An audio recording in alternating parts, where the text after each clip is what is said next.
Voilà 4 heures que nous marchons et j'ai trop faim. Je rêve d'un thé matcha avec un granola yaourt ou d'une petite salade lentilles et quinoa. Mais courage, on avance coûte que coûte. Ethan est le dernier et il mange des barres chocolatées d'un air rageur.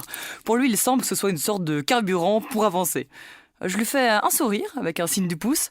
Il faut savoir encourager ses collègues, c'est important. Du coup, il est tout gêné et range ses chocolats dans son sac. Mes autres copains sont à fond, ils ne se reposent jamais. Je regarde de côté Olivier, le beau maçon liégeois, et je lui trouve une ressemblance avec Ryan Gosling. Il ne parle pas, mais quand il sourit, c'est dingue. En tout cas, il est... comment dire ? J'ai un flash. Je nous imagine tous les deux. On danse dans la forêt marchoise. On chante en chœur un petit air de jazz. On claque nos talons en rythme sur des rondins de bois. Et oui, nous aussi les Belges, on a droit à notre La La Land. Je continue mon tour d'horizon. Pascal et Anna discutent, alors je m'approche pour participer et je mets un peu de temps à comprendre leur conversation. Anna est une passionnée du do-it-yourself. En gros, elle fait tout elle-même. Elle essaye d'expliquer à Pascal, qui semble totalement largué par le concept, comment fabriquer une éponge de cuisine avec des chaussettes usagées. Mais si, tu coupes la chaussette en lamelles de 2 cm, puis tu fais un métier à tisser avec de vieilles planches, tu tisses tes lamelles ensemble, et voilà. En plus, si tu prends une belle couleur de chaussette, alors ton éponge est super originale. J'ai même créé un Facebook avec d'autres créateurs d'éponges chaussettes. Tu veux une invitation ? Tout à coup, notre maître à tous, Alain, fait un bref signe de la main. Stop ! On se met tous en position statue vivante, même nos yeux sont figés, plus un bruit. Que se passe-t-il ? Il murmure « À genoux !» On se jette tous par terre et on observe Alain qui observe un buisson. On regarde le buisson intensément et là, un renardeau sort un museau timide. Oh, joie ! Une rencontre impromptue, une connexion magique avec la nature marchoise. Un souvenir inoubliable. Le petit renard semble fatigué. Je rassure tout le monde, je suis une grande spécialiste du monde animal. J'ai regardé un nombre incalculable de documentaires animaliers et je pratique régulièrement la télépathie avec mon chat. Ethan se précipite pour le caresser et je lui barre le chemin en écartant les bras. Ethan, non ! Le bébé renard nous regarde sans comprendre. C'est vrai qu'il est super mignon, mais non, impossible. Règle numéro 1, on ne touche pas un animal sauvage. Alain, qui a tout d'un grand manager, me dit « Bravo Vicky, bon réflexe, bravo à toi ». Je suis hyper fière. Bref, on donne de l'eau au renard, on se cache et on attend de voir si la mère se pointe. Et quelques minutes plus tard, elle arrive avec les autres bébés. Oh, c'est magique. Ethan prend toute une série de photos, dont une avec moi et la famille renard en second plan. Le rêve. Encore un souvenir de dingue. Oh, que c'était bien ce petit épisode ultra touchant. Après ça, la balade devient beaucoup plus sérieuse. On arrive près d'une rivière et là, notre valeureux chef nous dit solennellement « On monte le bivouac !» Olivier, toujours au top de sa forme, prend immédiatement les choses en main. Il est super doué. Il veut faire un jour un trekking au Népal ou en Mongolie. Bref, il ramasse du petit bois et commence à préparer du feu, sans allumettes, sans briquet, juste en frottant le bois et une pierre. Et ça marche !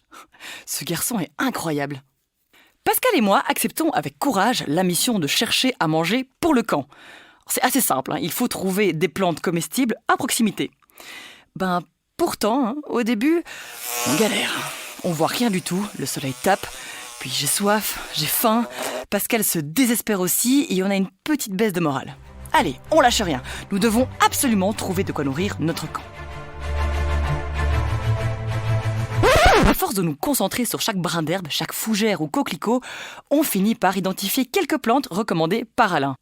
Enfin, comme récompense, Pascal me parle de sa vie ici à Marche et ça me rappelle immédiatement un passage du film Amélie Poulain. Pascal aime les blagues de ses copains de pétanque du parc Van der Straten, réparer les vieux vélos, entraîner les enfants au foot, rire à s'en faire des crampes lorsqu'il va au WEX. Ah oui. Pour les non-initiés aux coutumes marchoises, le WEX est une chouette salle de spectacle où la rigolade est souvent au programme. C'est fou, tous les humoristes se bousculent pour venir ici. Pascal est aussi un vrai top chef. Il a sauvé littéralement notre soirée. Avec 2 feuilles de scie, 3 fleurs de ça, un petit peu d'eau et 2-3 épices et des œufs durs, il nous a préparé une sorte de plat gastronomique de survie. Oui, d'accord, pas hyper nourrissant, mais... Et après manger ? Eh bien, on recommence le bushcraft. On fait des lits avec de la mousse, on construit des cabanes avec des branches, et on a beaucoup de chance car pour nous encourager, on a Anna. Elle prend le temps de nous expliquer avec détail sa déco et les objets qu'elle fabrique chaque jour. Un lit avec des cagettes, des bouteilles transformées en vases fleuris, un pouf balançoire réalisé à partir d'un pneu, etc., etc. Rien ne l'arrête. Autant dire que construire un camp de survie, c'est le b.a.-ba pour elle. Puis Alain commence son briefing et je comprends tout de suite qu'il faut absolument que je me concentre. La survie, ce n'est pas une blague, il y a des règles très très importantes. Les 5 C, par exemple. Ce sont les 5 choses à avoir toujours avec soi. D'abord, C, comme couteau. Puis C, comme corde, pour se faire un abri. Ensuite, comme contenant, pour manger, chauffer son repas.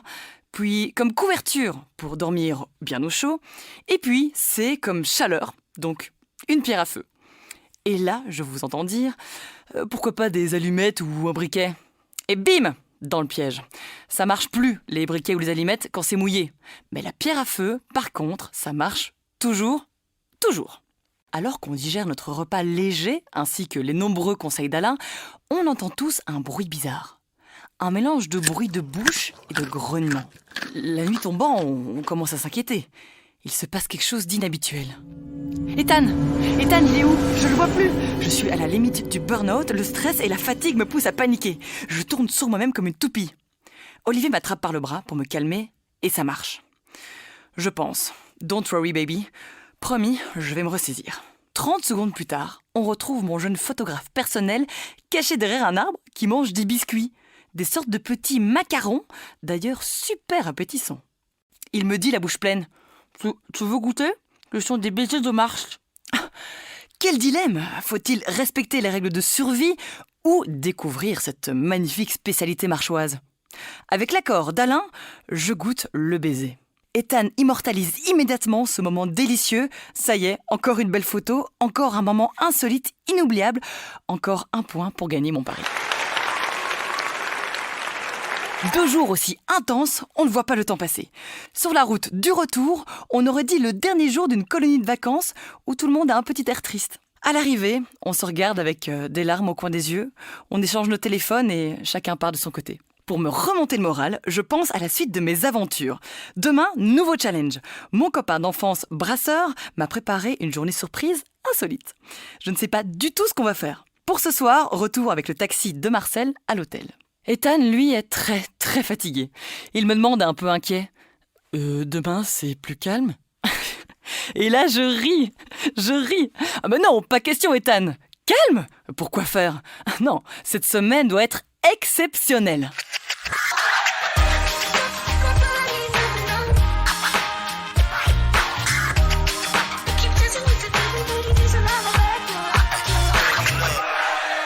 Ce podcast a été réalisé par Spinoza Studio en collaboration avec Visite Marche.